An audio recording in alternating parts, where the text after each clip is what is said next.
Thanks for joining the webinar, Antisemitism, Democracy, and the Assault on Knowledge and Education, co-hosted by the Albert Shanker Institute, the AFT's Higher Ed Department, and the Jewish Council for Public Affairs. I'm Dan Montgomery. I'll be moderating. I'm a AFT Vice President and a member of the Board of Directors of the Albert Shanker Institute. And I'm also president of the Illinois Federation of Teachers and a high school English teacher from Skokie, Illinois, which also has relevance to our topic today. We're really glad you're on. I'll just give you a quick sort of agenda, and then we'll introduce our two main folks here. We're gonna start with sort of opening statements from both Randy and Amy. I'll ask a few questions. Hopefully, it'll be a conversation. And then we have time for questions from you all, which you can put in not on the chat, but in the question on the Zoom. And I presume most of you know how to do that. So we got a big crowd, really excited to get it underway. It's an extremely timely subject. I think everybody, you wouldn't be on this webinar if you didn't understand the pressures and the moment that we're in. But let's get underway. Let me introduce our first speaker, Randy Weingarten. Most of you would know this, but I'll say it anyway. Randy's president of the 1.8 million member and growing AFT, represents nurses, teachers, paraprofessionals, school-related personnel, higher education folks in every kind of job description, staff, other healthcare professionals, local, state, and federal government employees, early childhood, retirees, the whole gamut. But significantly before Randy was elected to lead the AFT in 2008 in Chicago, she headed the UFT, local too, but we won't talk about that. But I want to point out Randy's a high school history and social studies teacher, and that's her background, Clara Barton High School in Brooklyn. And Randy brings that to her leadership every day, especially in this moment. So, and let me, why don't we start with you, Randy, and then I'll introduce Amy. Actually, Dan, if I may, why don't you introduce both of us, only so that people know what we're doing, Sure. and then I can riff off with Amy. Yeah, sounds good. All right, so we also have Amy Spitalnik, who is CEO of the Jewish Council for Public Affairs, which is a national convener of Jewish coalitions working across communities to build a just and inclusive American democracy.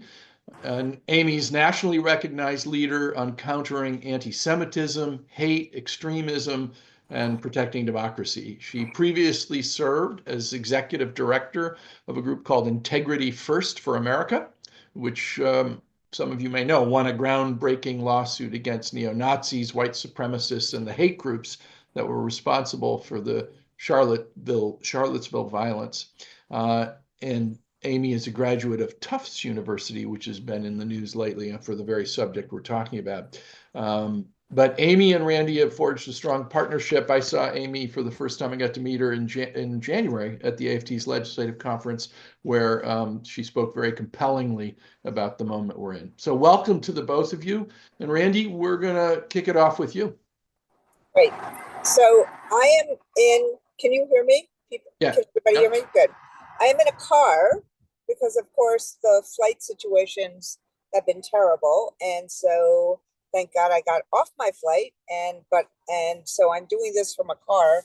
I would have rather not done it from a car, but this is really important, and we really wanted to get this done on a timely basis. So Amy and Mary Catherine from the Shanker Institute, Dan from IFT and the Shanker Institute, we really wanted to make sure that we had this seminar about anti-Semitism, and also the intersection between what's going on with anti-Semitism and with the Trump administration and with all of the ICE raids and things like that. So I want to start in some ways where we started this summer at our convention. A lot of the people who are on, there's almost 300 people on, which is fantastic. At our convention this summer, we did several events with on these issues. We had the Parents Circle from Israel, people from Jewish folk and Palestinian folk who had both lost people to violence and to war. We had hand in hand the Palestinian Jewish bilingual school. We had the Histadrut. We had the Israeli Teachers Union. We also had several other groups, Palestinian groups, some of which were in the house and some of which were outside the house. We had two identity groups that were there as well. And we spent a bunch of time, we had several different seminars on issues around Israel, Palestine, what's going on there, what's going on here. And since that point, we announced this partnership with JCPA, which Amy will talk about a bit more, about how we actually deal with both, or deal with three things: making sure that schools are safe and welcoming to all. Number two, taking on hate, whether it's anti-Semitism, whether it's Islamophobia, whether it's the weaponization of either one of this, but we have to take on hate, period. And number three, we have to find ways to make sure that we stay true to our values on peaceful protest and on academic freedom. Now, I'm not saying doing all three of those things are easy. They're not. And there was anti-Semitism before October 7th, and there's anti-Semitism since October 7th. And there's anti-Semitism on the right, and there's anti-Semitism on the left.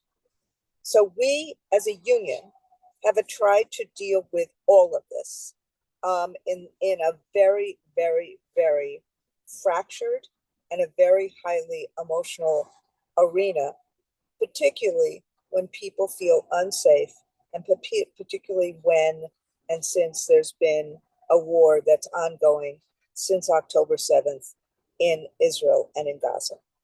We have a bunch of resolutions about how to deal with all of this, unanimously done at the not at the convention, but at our executive council. We have a resolution from the convention, both about the war, about our positions on ensuring that there is a right for Israel to exist and a right for Palestinians to have self-determination. So we've done a lot of this work, and our work has been very much in focusing on ensuring that people have a voice, people can express themselves, regardless of whether Dan or I or anybody else agrees with what the expression is. But the union itself really comes out in terms of fighting against hate, seeing anti-Semitism as real, seeing Islamophobia as real, fighting for a welcoming and safe environment. I know there's a lot of Jews on this Zoom right now, so that people feel welcome and safe in their schools, whether they are a student or whether they are a teacher. That's part of the reason we did what we did to help and Karen Martyr in Hillcrest High School, and had her at the convention as well. And also making sure that people have the right to protest and to express themselves in a nonviolent way. That is the point, and the reason that is absolutely essential in terms of our universities in particular. I would say it's essential in terms of our K-12 system as well, and it's essential in terms of democracy. Now, on top of all of this, we now have a Trump administration.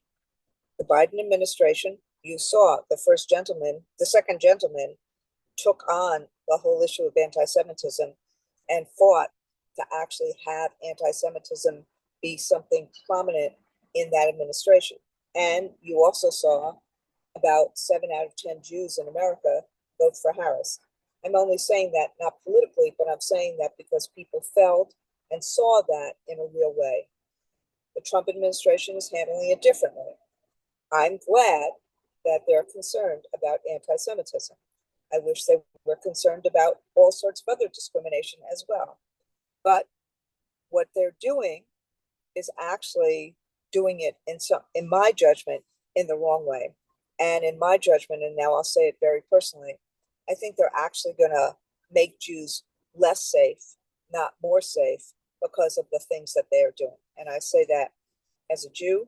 It's the only time I'll be personal in this way. And I say that as someone who's married to a rabbi. And I say that as someone who was a victim of anti-Semitism when I was growing up in Rockland County. We have taken the positions that regardless, and personally, I don't like what Muhammad Khalil has said, but regardless of what he said, he is a green card holder, and ICE had no right to detain him in the way that they have, and they had no right to detain him for the issues that he expressed. That is America, and he has a right, if he was nonviolent, to express those issues. So we've taken positions that have said, don't do this in our name, and don't do this kind of work. We've also taken the position in terms of all of the attacks on the research that Columbia and others have done that says, yes, you have to take on anti-Semitism. And yes, you should use OCR to do those kind of things. But do not use McCarthyite tactics to do all of this. So those have been our positions that we've taken. But we have to go much deeper than that. And that is our partnership with JCPA. We have to actually make sure that people feel safe and that people don't feel like because they're Jewish and someone who happens to be very, very, very meaningfully want to press on a Palestinian cause, that they feel unsafe. If they happen to believe in Israel, that they feel unsafe. And the same is true in terms of Palestinians, and the same is true for people on the other side of this debate. We have to make sure that people feel like they can express themselves without actually feeling that they are unsafe in their schools, or that they are unsafe in their streets or with their colleagues. And so part of what we want to do with JCPA is have those kind of discussions and really figure out ways that anti-Semitism can be addressed, Islamophobia can be addressed, but also the belief in a shared society and the belief in having expression being something that is valued by us and academic freedom valued by us. So all of these things, it's not easy to do, but that's why we felt the real need to actually have a seminar right now, as hot as this issue is, to actually say, we're here, we want to figure out ways that people feel safe, people feel like they can teach, and people feel like they can have free expression, and people feel like they have a home, whoever they are, Jewish, Muslim, religious, not religious, Christian, that you have a home in the AFT. Amy. Thanks so much, Randy. And I'm so grateful to be here. So grateful for the hundreds of people who have taken time out of their day to join. And I know the hundreds more who will watch after the fact. And this is particularly meaningful for me because I'm the daughter of two AFT members, who are also two UFT members. And Randy has been their union leader for basically as long as I can remember. And so this partnership and the work that we're doing together is so personally meaningful on top of all of the reasons why with the state of the world today, it feels so crucial. I want to briefly take a step back and talk about what anti-Semitism actually is in this moment. I think right now we are hearing a lot of people use this term, and we should be clear that there is real rising anti-Semitism, and it is causing harm to the Jewish community here and around the world. There's also a fundamental misunderstanding, and as we'll talk about today, an exploitation of these real legitimate concerns about anti-Semitism. So I think many people understand anti-Semitism as a form of hate, the same way as so many other forms of hate exist. Prejudice, bigotry, hating Jews because of who we are, what we look like, how we pray or don't pray, what we eat or don't eat. But what's unique about anti-Semitism is that it also operates as this insidious, pernicious conspiracy theory that's rooted in tropes and lies about Jewish control and power. And it's ultimately intended to sow division, to pit communities against one another, and to sow distrust in our democracy and our institutions. And so that's why it doesn't fundamentally only threaten Jews, although that alone should be enough to make us all concerned. But it threatens all of us and the core of our democracy. And so on the right, I think over the last decade, we've largely understood what it looks like. Nazis in Charlottesville with torches chanting, "Jews will not replace us." These conspiracy theories about Jews seeking to replace the white race, supporting an invasion coming up from the southern border. It's these very conspiracy theories that fueled the violence in Charlottesville and Pittsburgh, the deadliest attack on the Jewish community in US history, in Poway and El Paso, where it targeted the Latino community, Buffalo, where it targeted the Black community. And these conspiracy theories, like the Great Replacement, have moved from the fringes of our society to the mainstream of our politics in many ways. They now actually underpin some of the very policies that we're seeing coming out of the federal administration targeting immigrants and so many others. This replacement and invasion rhetoric, these Soros tropes, and so much more that I think many of us know quite well at this point. On the left, we have seen, particularly since October 7th, a form of anti-Semitism that in some spaces, including in progressive spaces, is harder for people to understand, ultimately rooted in similar conspiracy theories about Jewish or Zionist control and power, which we see over and over again. You simply just need to look at my Twitter mentions on some days to actually see what those conspiracy theories look like. We see it in efforts to ban or boycott Zionists from certain spaces. When 80 to 90% of American Jews have a relationship with Israel, I might not use the term Zionist, but have that relationship with Israel, even if they don't agree with its government, that fundamentally says Jews are not welcome here. And we see this concluding on a number of campus spaces. We see it in an effort to target Jews, to hold us accountable for the actions of the Israeli government, or to celebrate the attacks of October 7th and the mass murder of Jews. And of course, there's a number of ways in which anti-Semitism manifests in the same way across and removed from the ideological spectrum, from some of the tropes we've seen about good or bad, or loyal or disloyal Jews, to scapegoating Jews for so much that's happened wrong in the world. And so right now we're seeing very real anti-Semitism. It existed long before October 7th. Frankly, it existed long before Donald Trump. And it also skyrocketed after October 7th, including on college campuses and in some K through 12 schools. At the same time, the last few weeks have made crystal clear that two things can be true at the same time. That anti-Semitism is real and it must be confronted directly on campus and elsewhere, and that the Trump administration is exploiting our community's very real concerns about anti-Semitism to undermine civil liberties, the rule of law, and our democracy. And that doesn't make anyone, including and especially Jews, any safer. History has made clear that our safety as Jews is inextricably linked with inclusive, pluralistic democracy, with the rights and safety of all people. And so when we understand anti-Semitism as this tool to sow distrust in democracy, it threatens Jews and all communities. And so too, when we see the rule of law and democratic norms threatened, we know that anti-Semitism invariably increases and Jews and all communities are made less safe.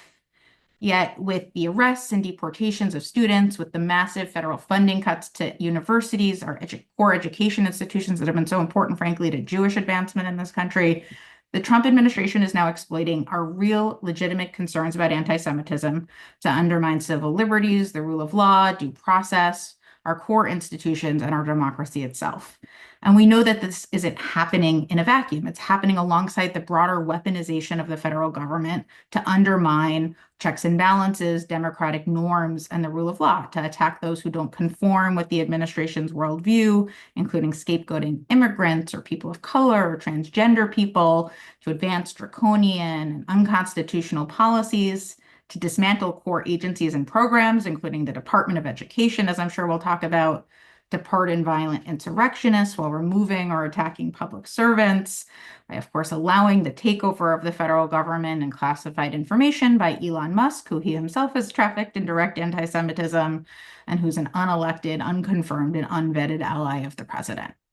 And so what we're seeing now is part of this broader threat to our democracy, in which anti-Semitism both fuels and animates anti-democratic extremism, and is now being exploited. These very real concerns that we have about anti-Semitism are being exploited to further undermine our democracy. And what we know is that Jewish safety and democracy are not at odds with one another. Rather, one can't exist without the other. And so at JCPA and in partnership with AFT, Our goal is to continue to stand up and confront anti-Semitism wherever it exists, to confront hate and extremism wherever it exists, and to confront these attacks on our democracy wherever they exist, because we know where this leads and because we know that our safety and our values demand no less. And as Randy said, earlier this year, we formally launched our partnership focused on doing just that. And it includes a number of different pieces that I'm sure we'll dig into more throughout the call, and also folks can submit their questions in the Q&A below. But really, the core of this partnership is about how we can constructively navigate questions of anti-Semitism and Israel in a way that keeps all of us safe and make sure students, faculty, and everyone feels welcome in their unions and in their schools.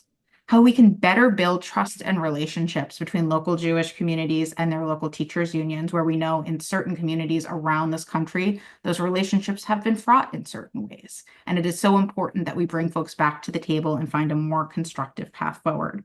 And how in this really dire moment, post-October 7th and post-election with the new Trump administration, we can advocate together against hate, for education, and for democracy. And so we at JCPA are so grateful to get to be in partnership with AFT to continue to move this work forward, and looking forward to our conversation today.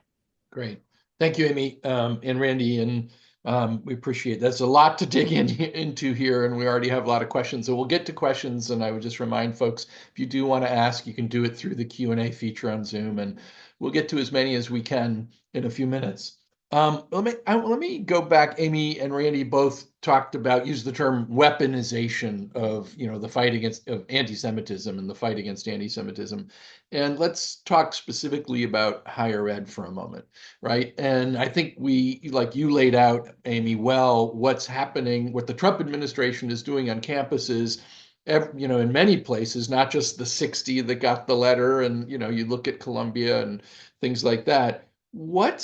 Can you just say more about what maybe the worst aspects of that are that you've said, actually threaten democracy, make Jewish students less safe, by the way.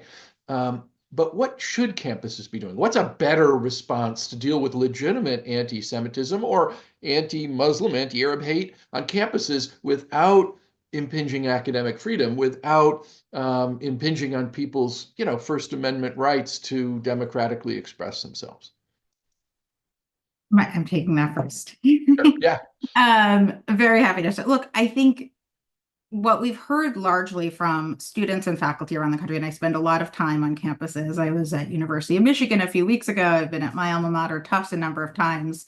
I serve on the Hillel board there, and have been grateful to really spend time with faculty and students, and spent a lot of time on a number of campuses and in communities around the country. And it feels like we are facing, at least as of right now, and we know that this could change at, in the drop of a dime, a very different environment than we faced last year. Last year was incredibly fraught. I don't need to tell people on this call this, on a number of campuses, not everywhere. There were some campuses that were sort of immune from some of these challenges in many ways, but on a number of campuses, including a number of the higher profile ones, there were very real challenges and very real anti-Semitism in certain cases. What we have seen work has been effectively and consistently enforcing codes of conduct. When there is consistent enforcement of codes of conduct, when students, no matter who they are or what they believe, are treated consistently and uniformly, that makes the world of difference, because no one is being singled out because of who they are or are not protesting. There is something that is infringing on students' ability to study, to learn, to live their lives on campus. We have codes of conduct that are meant to preclude that becoming a problem. And where we saw the biggest challenges in the early days of the protest was where there wasn't uniform and consistent enforcement of these codes of conduct. So first and foremost, making sure that university administrators are really empowered to enforce their codes of conduct, that they have strong codes of conduct that balance both the needs of students, their rights to live and study safely and without hate, and to also make sure that people's fundamental First Amendment rights and civil liberties are also protected there, as you said. And we know that that is possible. That is really at the core of what universities should be. They should be places of robust debate, of hard conversations, of hearing things that we certainly don't agree with, and that might even be deeply challenging and even hurtful in certain cases. And for there to be very clear codes of conduct that draw lines about where that conduct crosses the line and what that accountability will look like. Thank you. Randy, do you want to chime in Yes. on? I mean, look, Amy is completely 100% right, and it's not easy. And so, but I think that a lot of different things should have happened on the Columbia campus. And if somebody who wears a yarmulke is being told to go burn in an oven, that is an anti-Semitic, that is anti-Semitic words that should have been acted on. There should not, it's not a close call. You're actually inciting and harming. If somebody is saying that, lifting up Hamas, I think that's wrong. Personally, I think Hamas is a terrorist organization.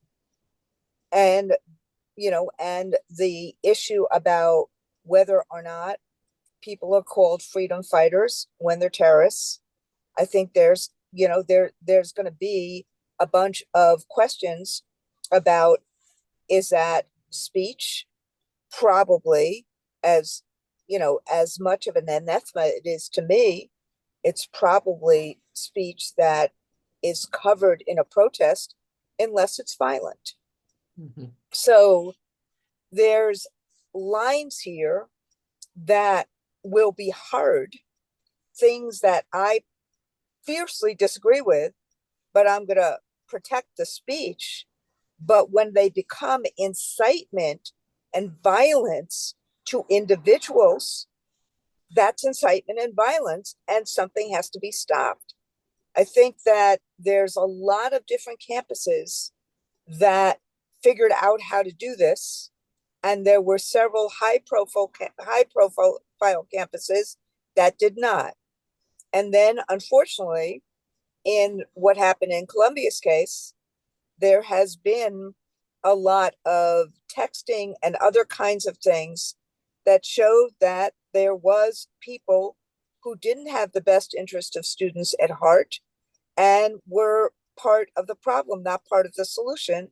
And I think that's why you're seeing now on the Columbia campus a lot of expulsions, a lot of suspensions, but on the issues that Amy just talked about, which is that the code of conduct was violated. So there's, I'm not saying that it's not hard to do, and we represent the faculty at Columbia, and we represent a lot of faculty at Cornell, and we represent a lot of faculty who probably completely disagree with a lot of the questions that we got in the chat. But we have to, what Amy just said earlier about also, and this is one of the other issues, the conflation of Israel and anti-Semitism.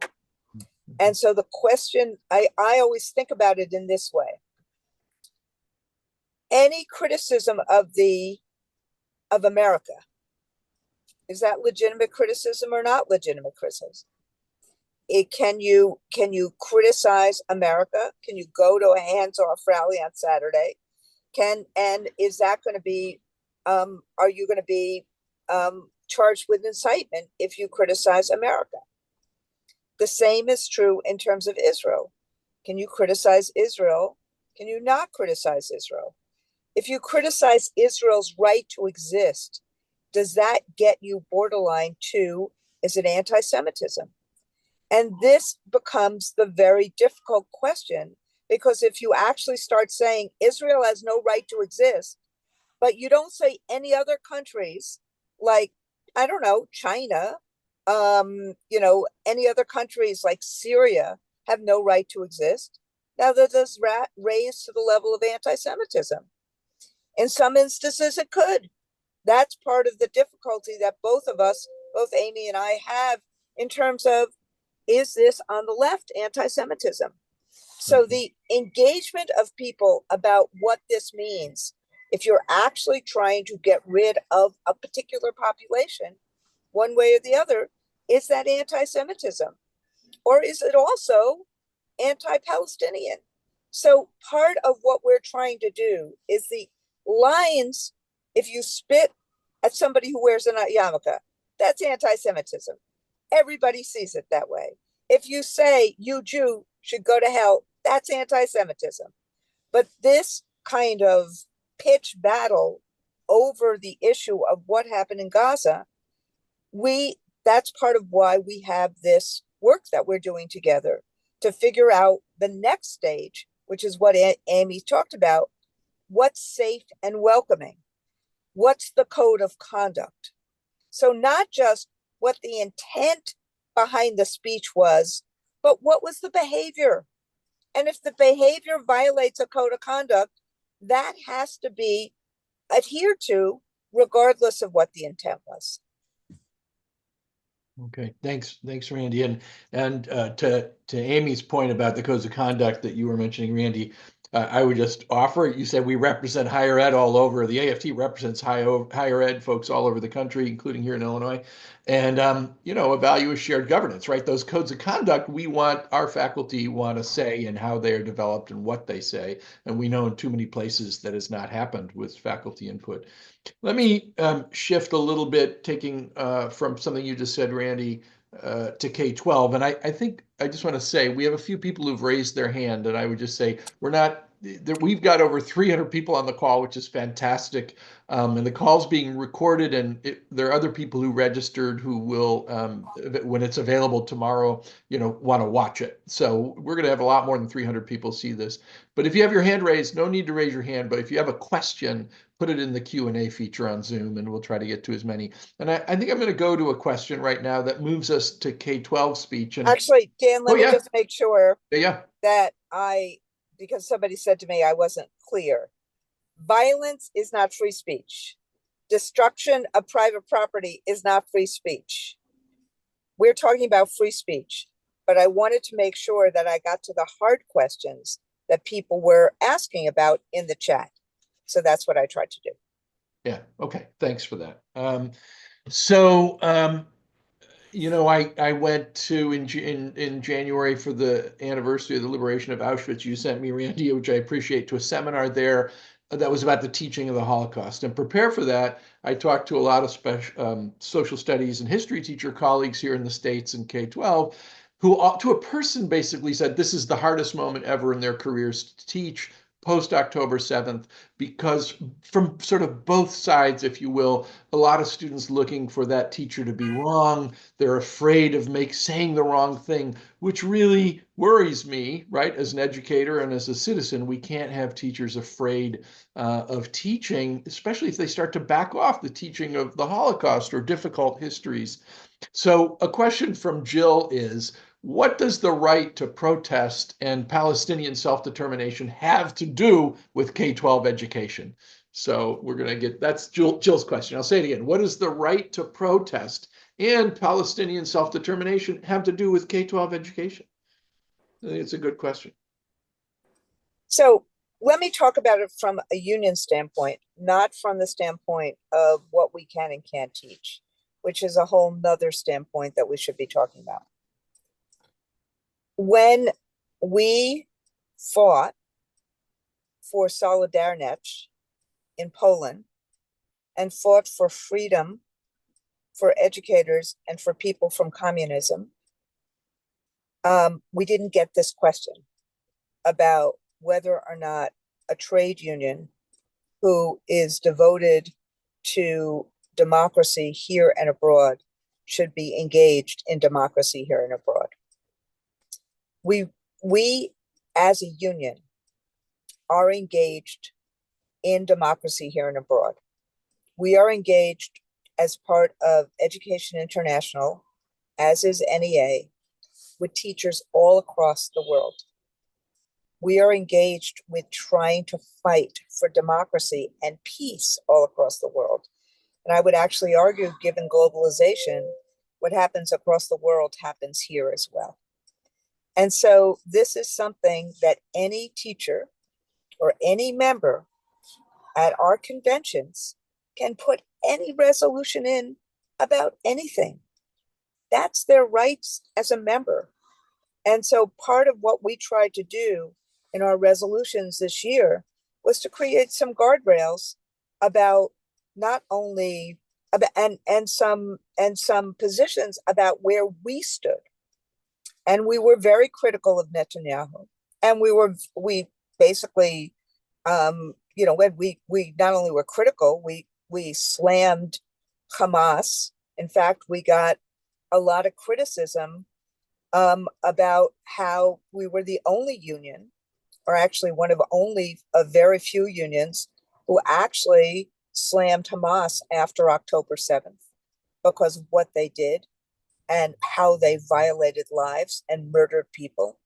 So that's part of who we are as a union, to take these positions, and we have had for as long as the union has been in existence, since 1916.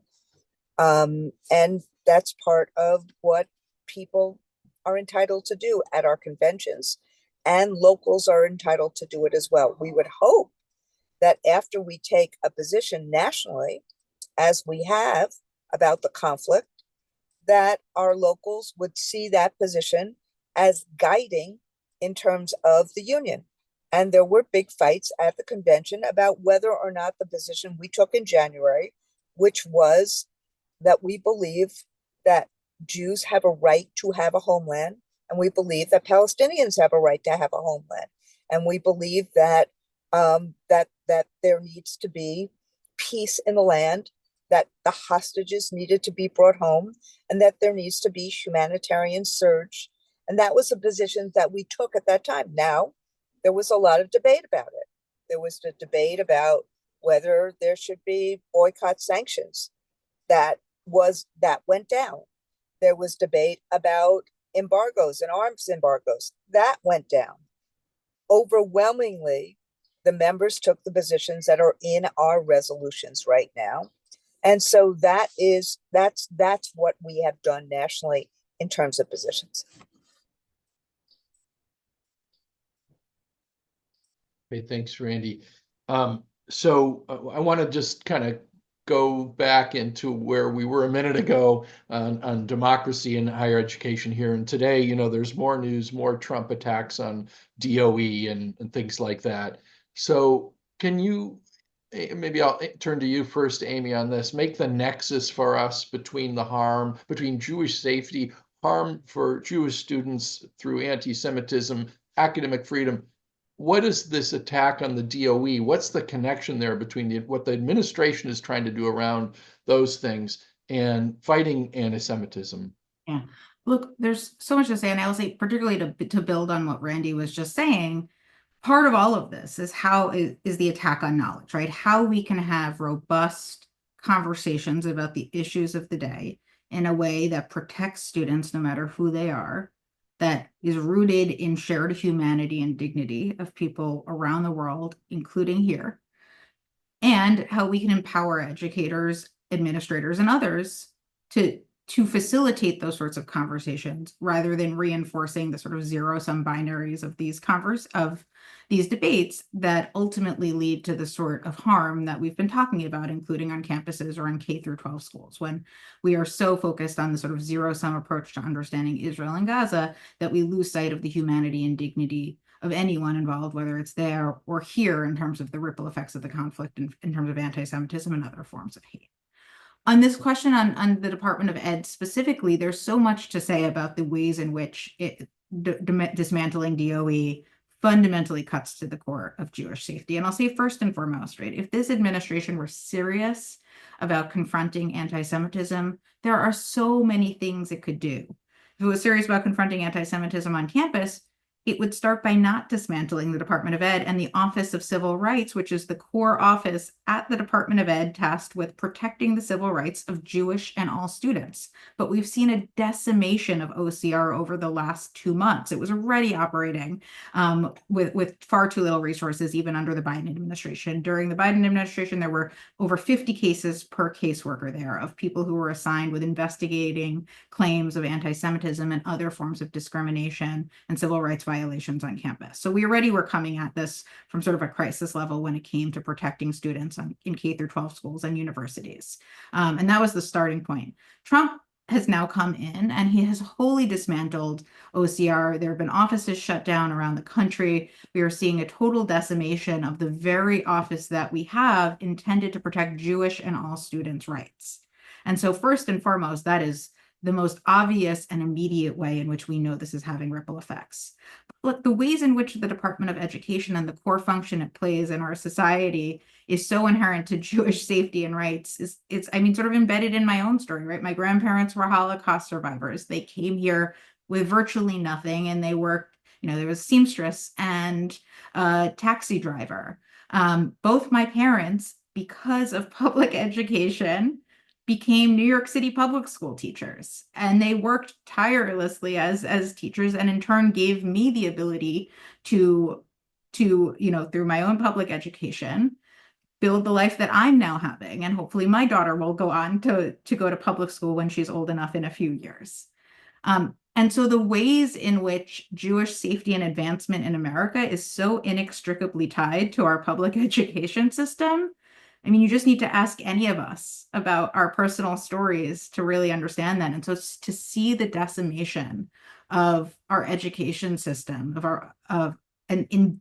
to see it in service of what this administration claims is, among other things, Jewish safety, including the millions and billions of dollars they are now seeking to gut from our universities, is just devastating. And it does nothing to advance Jewish safety, and it does everything to undermine our safety and rights and the rights and safety of each and every other community in this country. Thank you. Randy, do you want to comment on that?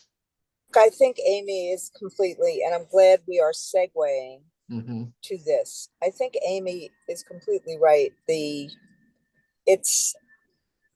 is exploiting an issue to actually harm people. How do you take away, Congress, take all the research grants in universities? It's clear that the administration right now is hostile to all kinds of knowledge. How do you basically take hundreds of millions of dollars in research grants and say that from here on in, we are only going to pay 7 or 10% on indirect costs, when we normally pay, the administration normally pays 50% on indirect costs? It means that places like Hopkins, Cornell, Columbia, many of the state universities, all the research that they do is basically going to be cut. I'm not even talking about what happened at Columbia or at Harvard. That is an attack on knowledge. What we've been doing in terms of the fighting to keep Title I, IDEA, this is an attack on knowledge, to actually take this money and either use it for tax cuts for Elon Musk and other billionaires, or use it to change these grants to block grants so that they could be used for vouchers. What happens to a reading specialist in a school? What happens to an OT or PT or all the paraprofessionals? These are the fights that we're having.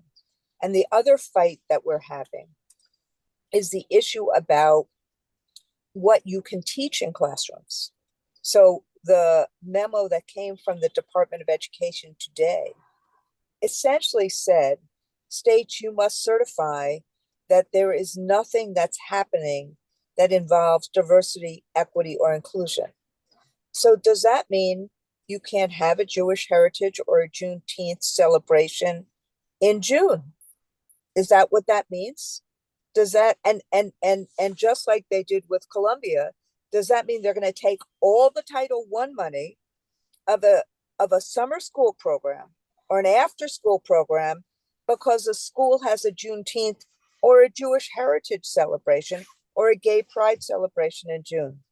If you're a social studies teacher like I am, does it mean you can still teach Jim Crow or not? Does it mean you can teach the Holocaust or not? The Holocaust these days is divisive. Does it mean you can't teach it? So the deeper question here, once we get past the issue of safety, The other question here is they're just going after knowledge, and they're trying to pit two communities against each other, meaning the community that believes in democracy and opportunity versus making sure that people are safe. And if I could just build on what Randy was saying, we've already seen how these attacks on diversity, equity, and inclusion, which first and foremost, from a Jewish values perspective, are out of line. Also, from a Jewish community perspective, the Jewish community itself is remarkably diverse. There are Jews of color and LGBTQ Jews and immigrant and refugee Jews and so many others who are impacted by this. But also we are now seeing the ways in which these attacks on diversity, equity, and inclusion are actually directly impacting, as Randy suggested, Holocaust Remembrance Day, Jewish heritage celebrations, Jewish affinity groups.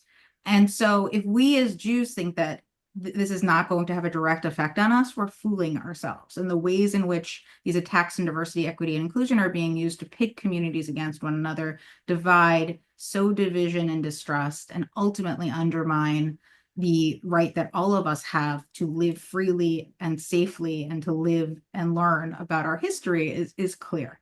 And I also will say that at the same time, and this is true with diversity, equity, and inclusion, this is true with ethnic studies curricula, it's so important that we not shy away from the importance of these curricula and of these programs and of these values. And I also believe deeply that it is both possible and necessary to do so in a way that is wholly inclusive and protective of Jewish identity, history, and values. And we know that in some of these cases, there have been ethnic studies curricula or DEI curricula in specific cases that have been focused on Israel or even veered into direct harm against Jews in a way that is unacceptable.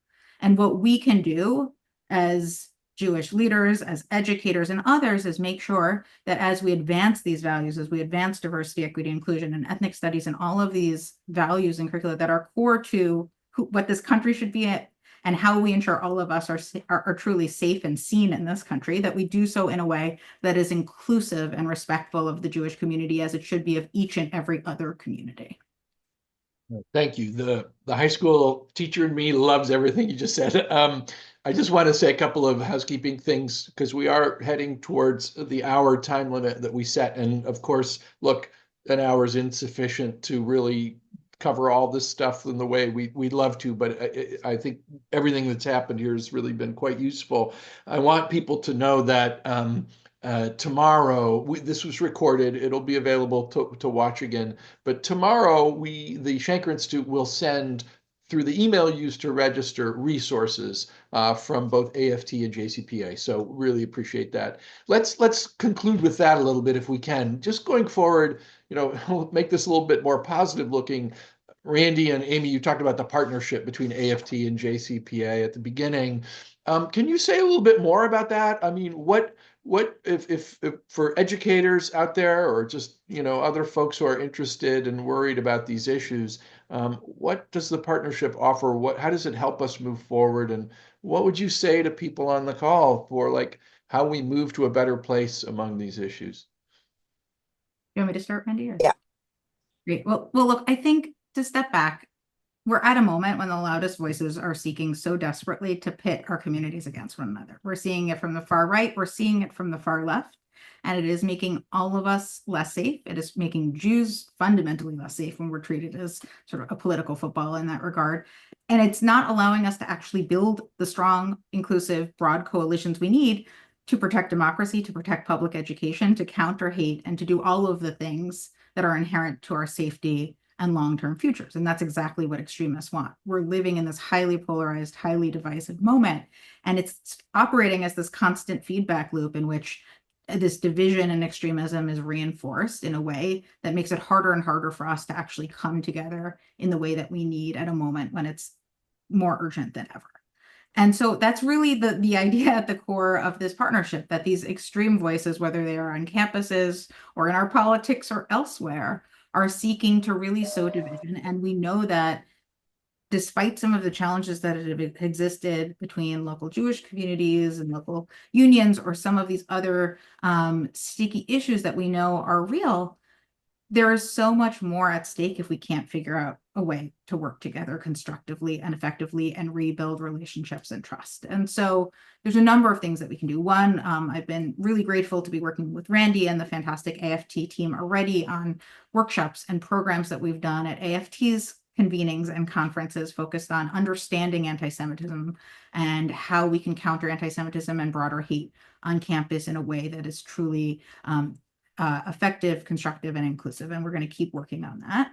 We're also working with local communities around the country where there are local Jewish communities, including our Jewish Community Relations Councils, who are core partners of JCPA, and local teachers unions, to help bring together these communities in a way to address local challenges, recognizing that there has been tension in some places, that there has been harm caused in certain places, and that there's a way to actually hopefully bridge. It's easier said than done in certain places. In some places, there's fantastic longstanding relationships between the local Jewish communal institutions and the local union. In other places, it's really fraught right now.